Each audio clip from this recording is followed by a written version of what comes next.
There is a certain kind of story that seems to fall asleep, yet never truly disappears. It lingers quietly behind the scenes, hidden among figures, carefully chosen words and measured statements, waiting for the right moment to rise again.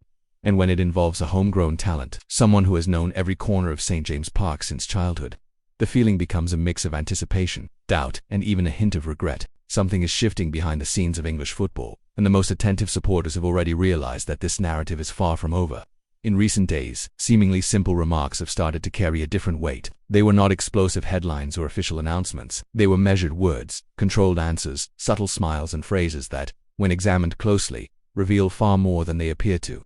And that is exactly what we are going to explore today. But before we continue, if you follow everything surrounding Newcastle United closely and want to stay one step ahead of rumors and strategic decisions, make sure you subscribe to the channel. It strengthens the community and ensures you do not miss any important updates. The current landscape is delicate, one club fighting to remain competitive on multiple fronts, another facing turbulence in the league table, and in the middle of it all, a name that continues to echo through the corridors of English football.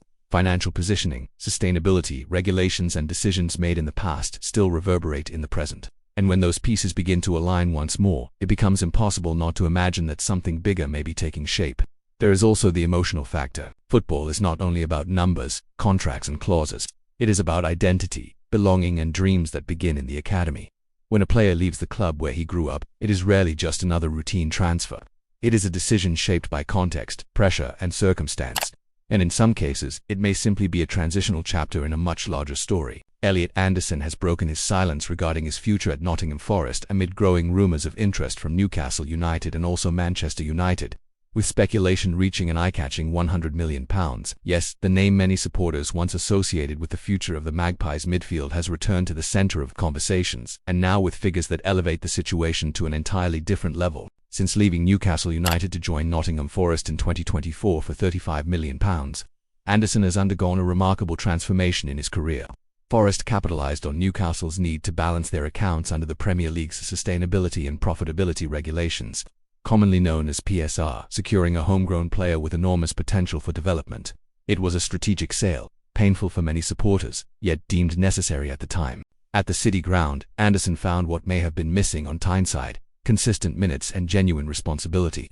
Without having to compete directly with established names in the midfield hierarchy, he was able to assume greater control and refine his game with regularity. That run of matches proved decisive, not only establishing him as a key figure for Forest but also earning him recognition at senior international level with England. Under the management of Thomas Tuchel, Anderson is now on course to compete in the upcoming World Cup this summer, a scenario few would have predicted with such confidence when he was still battling for opportunities at Newcastle. The move, initially viewed with skepticism by sections of the fanbase, has evolved into a platform for growth. He has matured both on and off the pitch, as the player himself has been keen to emphasize.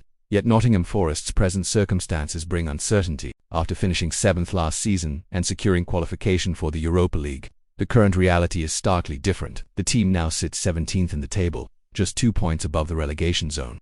A potential drop to the Championship would dramatically alter the club's financial and sporting outlook, and naturally place Anderson's future under intense scrutiny. It was within this context that Elliot Anderson was directly questioned about the speculation surrounding his name. His response was firm, yet carefully measured. He stated that, for now, he is fully focused on performing well and giving everything for Nottingham Forest. He described the past 2 years as intense, expressed belief that he has performed strongly and highlighted how he has grown as a person. He also showed gratitude to the club for providing the platform to showcase his ability. Those words reflect professionalism, but they do not close the conversation. When Anderson remarked that in a footballer's career you never truly know where you will end up, and that moving cities was a significant, yet necessary step, he left a door slightly ajar. It was not a promise, nor a direct signal. It was something subtler. And in football, what remains unsaid often resonates just as loudly. Interest in the 23-year-old midfielder is not limited to Newcastle. Alongside Manchester United's attention, there are reports that Manchester City are also monitoring his development. The speculated valuation of around £100 million reflects not only his current performances, but also long-term potential and the ever-inflated nature of the English market. From Newcastle's perspective, there is an additional layer. Head coach Eddie Howe has previously admitted he would welcome Anderson back to the club. There is no contractual clause granting the Magpies automatic priority, but there is something that cannot be quantified financially: emotional connection. Anderson has never hidden his affection for his boyhood club and was even seen among Newcastle supporters at Wembley when the team lifted the EFL Cup last year. Another key figure in this equation is Ross Wilson. Now sporting director at Newcastle, Wilson played a central role in Anderson's transfer to Nottingham Forest during his previous tenure at the City Ground. At the time, he spoke openly about how pleased he was to convince the player to continue his development at Forest, describing excitement within the club once the opportunity emerged. In an intriguing twist, Wilson once again finds himself linked to Anderson's name, albeit from a different angle. When asked last December about the midfielder, he responded with a knowing smile and the words, "I like him a lot," a brief answer yet one loaded with implication. It was neither a denial nor a dismissal, almost a quiet reminder of how well he understands the player and his trajectory. If Forest remain in the Premier League, negotiations would inevitably become more complex. Relegation, however, could transform the dynamics entirely. Newcastle, meanwhile, continued to assess how best to strengthen their midfield depth in order to remain competitive across all competitions.